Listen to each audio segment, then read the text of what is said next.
J'ai hâte. J'ai toujours hâte de venir ici, de me retrouver avec Vincent Pérez, de prendre le rythme suisse, de me sentir à l'abri, de me sentir bien, de voir des films et de prendre le temps.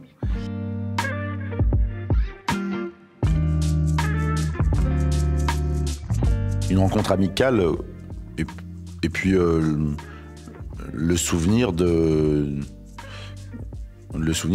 grande fierté quand même, parce que de se dire qu'on est face à un inventeur, on est même bien plus qu'un cinéaste, c'est quand même quelqu'un. Il y a clairement un avant et un après Bertrand Blier. Il n'y a pas beaucoup de metteurs en scène en France qui peuvent se targuer de ça, d'avoir laissé une trace, ou du moins d'avoir inventé quelque chose.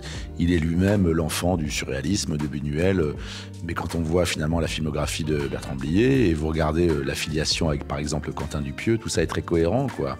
Il y a une inventivité, il y a de la poésie.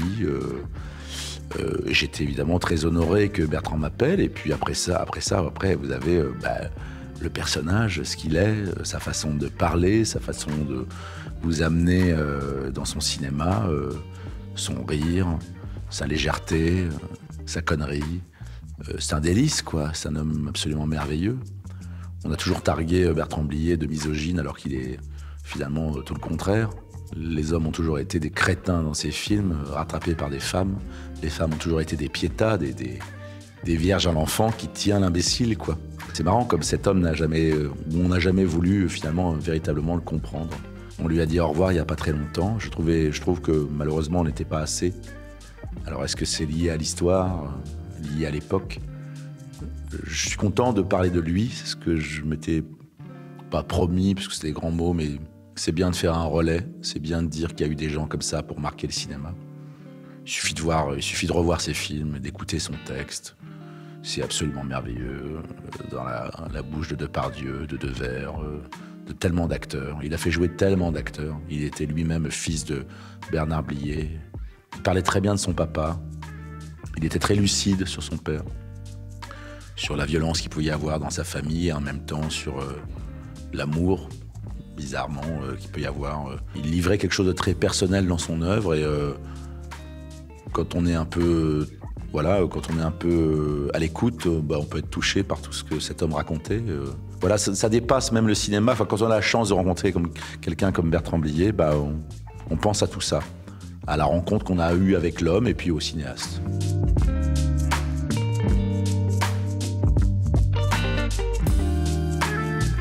C'est sa façon de rentrer dans les histoires. Bertrand Blier ne raconte pas une histoire, il ne vous dit pas « il était une fois ». Vous êtes immédiatement dans l'histoire, dans un film de Bertrand Blier, tout de suite. Vous rentrez dans une situation et il vous emmène tout de suite dans son écriture. Vous rentrez en absurdie, vous rentrez dans son univers. Il vous impose immédiatement quelque chose. Ce que fait très bien aussi Quentin Dupieux. Je vous dis ça parce que c'est un enfant direct, quoi. Il le sait, je sais qu'il l'adore. Quentin, lui, a décidé, par exemple, d'enlever le 3e acte. Il vous raconte une histoire en 1h17. Et il a compris que ces thèmes d'histoire ne duraient pas plus. Ça sert à rien de faire un film de 2 heures quand vous avez une histoire qui doit durer 1h17. Et Bertrand, il y avait un peu de ça aussi. On est dans des parfums. Tout ne doit pas être expliqué. Il n'y a pas de méthode. On n'est pas dans un introduction, développement, conclusion. On est dans des parfums et on développe ces parfums. Et parfois, ça peut être réussi, comme ça peut être casse-gueule d'ailleurs.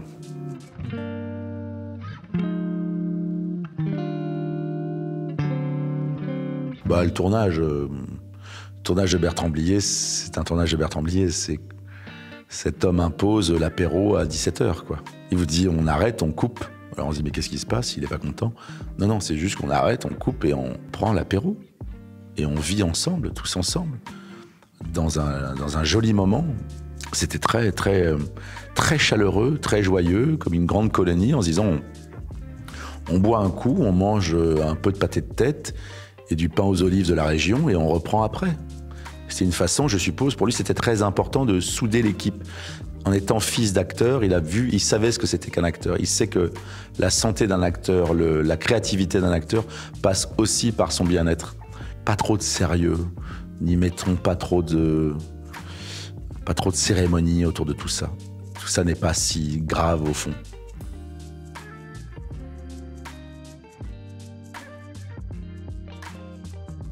Il y a toujours une incompréhension, de toute façon. On ne comprend pas forcément tout. Parfois même, vous savez, pendant la promotion d'un film, on répond à des questions qu'on ne s'est pas posées. Souvent, il y a votre lecture, évidemment.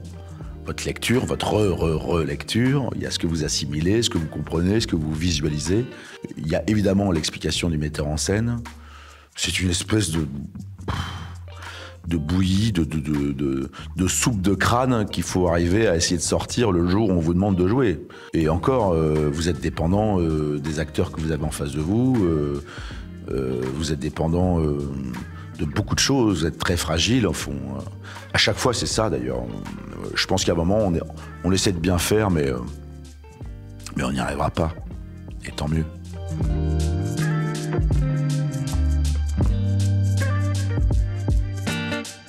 Non, j'ai pas beaucoup de crainte ou de peur dans ce métier, parce que ça voudrait dire que j'aurais peur de ce qu'on pourrait dire, de ce que j'aurais fait, et dans ce cas-là, on fait rien.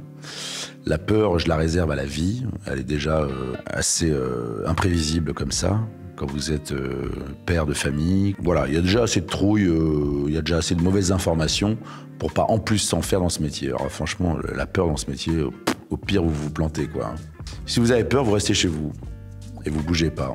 Et vous vivez avec votre peur. Et vous aurez toujours peur. Non, j'avais pas d'appréhension. J'avais juste des curiosités, des questions. Je me disais, tiens, par où on passe, comment on fait.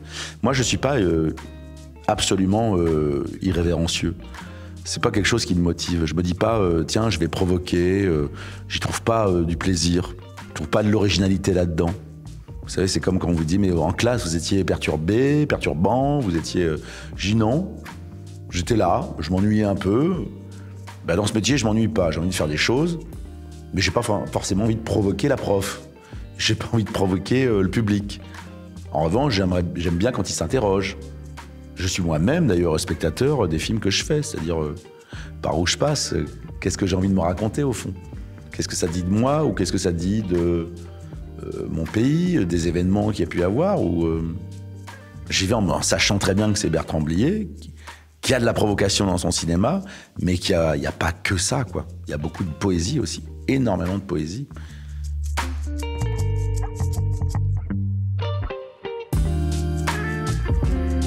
Ah ben, je peux vous dire, par rapport à ce que j'ai vécu moi sur l'amour, et sur le thème de l'amour avec Bertrand Blier, quand je tourne Le bruit des glaçons, j'ai le sentiment, pas de faire une comédie, mais de faire deux crétins, c'est-à-dire un malade et sa mort, qui sont sans arrêt en train de se mettre sur la gueule, quoi. Avec un homme qui résiste, qui dit « tu ne m'auras pas, tu ne m'enterreras pas, tu m'emmèneras pas au fond ». J'ai eu le sentiment de jouer ça, alors qu'en fait, quand je vois le film, bah, ça n'a rien à voir, c'est absolument pas ça. Le film, au fond, il est autour du personnage de Anne Alvaro, qui est la dame de maison, et c'est la plus belle idée du film, et c'est la seule, c'est que cette femme ne peut voir la maladie que lorsqu'elle aime la personne. Et ça, c'est une idée absolument magnifique. C'est une idée de cinéma géniale. C'est-à-dire, quand je lui pose la question, mais vous voyez mon cancer? Elle me dit, oui, monsieur, je le vois. Et donc, si elle voit la maladie de l'homme, c'est qu'elle aime cet homme. C'est merveilleux. C'est une idée de poésie. Enfin, c'est-à-dire que là, pour le coup, là, en termes d'amour... Mais je vous dis, c'est pour ça, il faut revoir les films. Il faut revoir les doubles fonds des films et la lecture des films. Et moi-même, je me suis fait avoir. Quand on a vu le film avec Albert, on s'est dit, mais c'est drôle, c'est pas du tout ce qu'on a tourné. Et heureusement qu'il l'a fait comme ça, parce que on fait pas une comédie sur le cancer. Il n'est pas question de rire du cancer. Personne peut rire du cancer. C'est un film qu'il faut pas faire normalement. Mais simplement parce que le film n'était pas là. Le film, il faut juste décaler la caméra, il faut regarder la personne qui aime l'homme malade.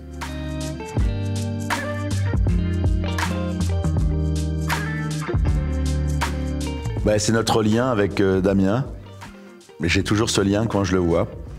Je le revois en voleur, habillé en noir, la nuit, en train de s'introduire dans la maison de Charles Falk dans ce film, de voler un buste de Rodin. J'aurai, je crois, toujours cette image, puisque c'est la première.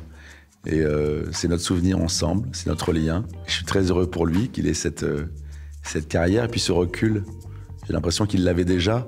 Il est assez intact, il se ressemble assez en fait. Comme s'il traversait un peu le cinéma sans jamais se poser de questions, sans jamais... je le trouve assez raccord avec ce que j'ai vu de lui, quoi.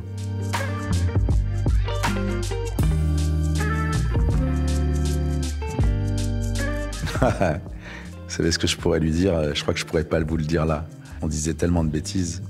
Oh, juste, je sais que ça lui ferait plaisir qu'on lui dise qu'on va essayer de faire perdurer son œuvre et qu'elle fasse des petits. Je pense qu'il en serait fier, je pense qu'il serait content, au fond, même s'il aimait pas les compliments.